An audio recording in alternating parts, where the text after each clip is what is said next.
Bienvenue dans cette nouvelle vidéo dans laquelle on va chercher à déterminer s'il existe les coordonnées d'un point d'intersection de deux droites. Pour ceci, eh bien, on va résoudre ce qu'on appelle un système linéaire de deux équations à deux inconnus. Qu'est-ce que c'est? Comment ça fonctionne? Voyons ça tout de suite. Voici la situation de départ. Donc on va chercher à déterminer les coordonnées du point d'intersection des deux droites D1 et D2 si ce point existe, dont les équations sont pour la droite D1 3x moins 2y plus 11 égale 0 et pour la droite D2 moins 4x plus 3y moins 15 égale 0.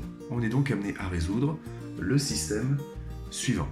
Et qu'est-ce qu'on met dans ce système? Eh bien on va réunir les deux équations des deux droites, on va les réunir par une accolade pour signaler qu'en fait ces deux équations sont liées l'une à l'autre. C'est-à-dire qu'il faut que les solutions de la première équation soient aussi solutions de la deuxième équation. Donc résoudre ce système, c'est chercher tous les nombres x et y qui vérifient à la fois la première et la deuxième équation. Et comme ces deux équations sont les équations cartésiennes de deux droites, eh bien chercher une solution à ce système, ça revient à chercher les coordonnées du point d'intersection de ces deux droites. Et comme ce point d'intersection, il y a des chances qu'il existe, il y a aussi des chances qu'il n'existe pas, puisque si les deux droites sont parallèles, pas de point d'intersection. Donc la première chose à faire avant de chercher à résoudre un système, c'est de chercher à savoir si ce système a des solutions. Autrement dit, si les deux droites qui composent ce système sont séquentes. Et on a les outils pour chercher si deux droites sont séquentes. Il suffit de calculer le déterminant des deux vecteurs directeurs de ces deux droites. Si ce déterminant est égal à 0, eh bien ça veut dire que les deux droites seront soit parallèles, soit confondues, et on se retrouvera avec un système qui aura soit aucune solution, soit une infinité de solutions dans le cas où les droites sont confondues, puisque tous les points de la droite auront des coordonnées qui vont vérifier les deux équations en même temps, puisque c'est la même droite. Le cas le plus intéressant, c'est lorsque le déterminant des deux vecteurs directeurs est non nul. Dans ce cas-là, on va avoir un unique point d'intersection. Et donc le système aura une unique solution. Il y aura un seul x et un seul y qui seront à la fois solutions de la première et de la deuxième équation. Avant de nous lancer dans la résolution de ce système, la résolution algébrique de ce système, revoyons quelques propriétés des équations cartésiennes de droite qui vont nous permettre de transformer le système pour le résoudre. Alors grâce à GeoGebra, revoyons quelques propriétés des équations cartésiennes de droite. Voici ici une première équation cartésienne qui a été tracée. Voilà la droite qui correspond à l'équation cartésienne qui est ici. Et la première propriété qu'on a vue dans une précédente vidéo, c'est que si je multiplie par exemple tous les coefficients de cette première droite ici par le même nombre, par exemple si je double ici, 3 je deviens 6, moins 5 devient moins 10 et 2 devient 4, eh bien je ne change pas la droite qui correspond. C'est-à-dire qu'ici, voilà, je trace les deux équations, vous voyez que les deux droites sont confondues. Si j'en enlève une, il reste toujours l'autre, et si j'enlève les deux, donc voilà. Je peux multiplier tous les coefficients d'une équation cartésienne, je ne changerai pas la droite. Alors une deuxième propriété intéressante sur les équations d'un système, c'est que, ici, regardez, si j'additionne les coefficients des deux équations qui sont ici, les deux équations qui sont représentées ici sur GeoGebra, donc qui ont un point d'intersection, et bien si j'additionne les coefficients de ces deux équations, moins 4 plus 6 ça fait 2, 3 moins 10 ça fait moins 7, et 1 plus 4 ça fait 5, j'obtiens une nouvelle équation, et cette nouvelle équation est intéressante parce que si elle ne représente aucune des deux droites qui est au-dessus, regardez, elle va passer par le point d'intersection des deux autres droites qui sont ici. Qu'est-ce que ça veut dire?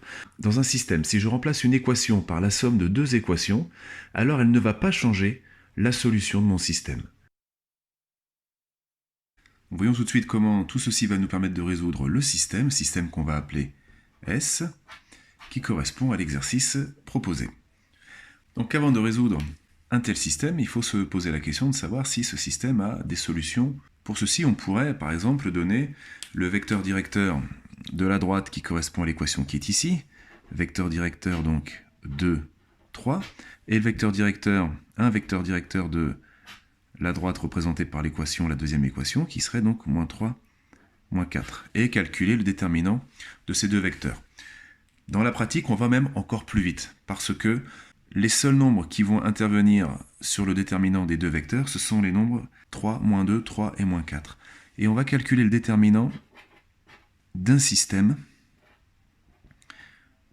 tout aussi vite, en mettant comme ceci les coefficients des deux équations, les uns en dessous des autres, 3, moins 4, moins 2, 3.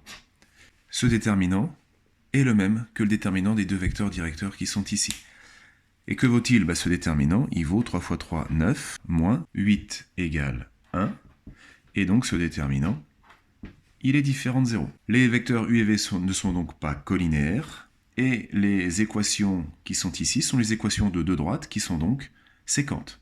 Ce système admettra donc une unique solution qu'on va pouvoir commencer à chercher maintenant. La première chose qu'on va faire, c'est qu'on va donner un nom aux deux lignes du système. On appelle la ligne 1 L1 et la ligne 2 L2, ça va nous permettre de bien savoir ce qu'on fait sur chacune de ces deux lignes. On se retrouve avec un système de deux équations à deux inconnues qui sont x et y.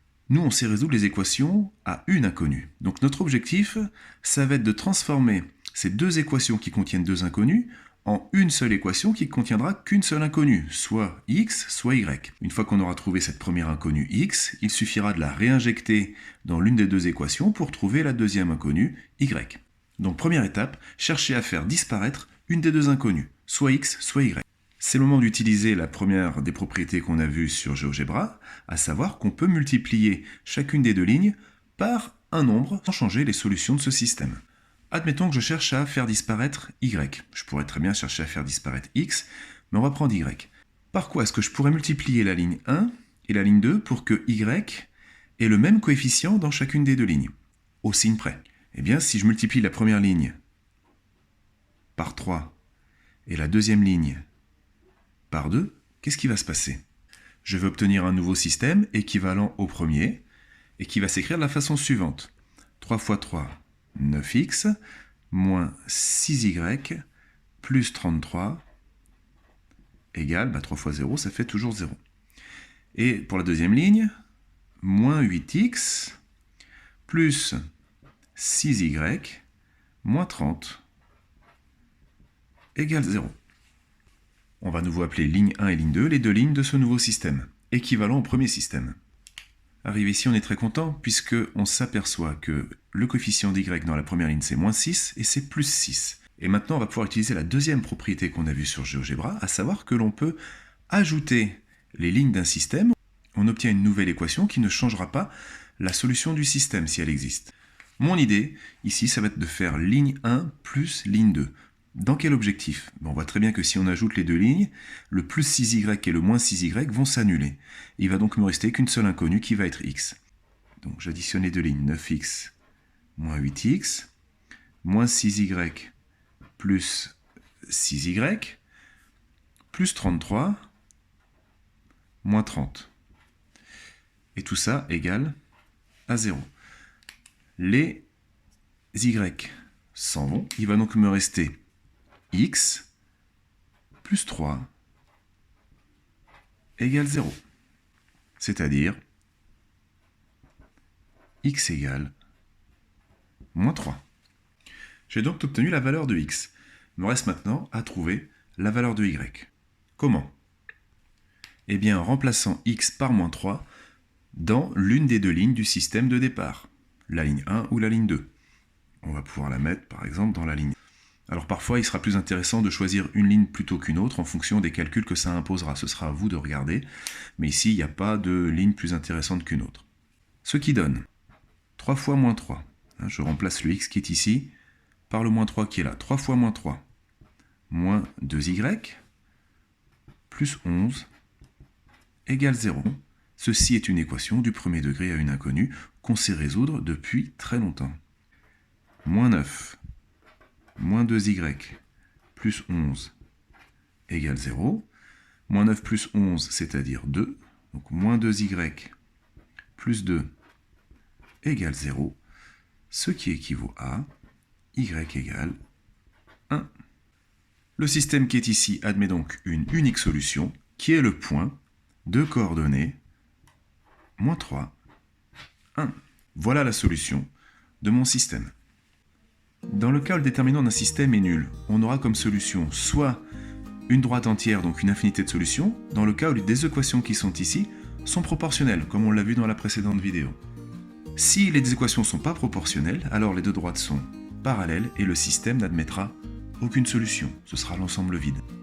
N'importe quel système peut être résolu par la méthode que je vous ai expliquée ici, qu'on appelle donc méthode par combinaison linéaire.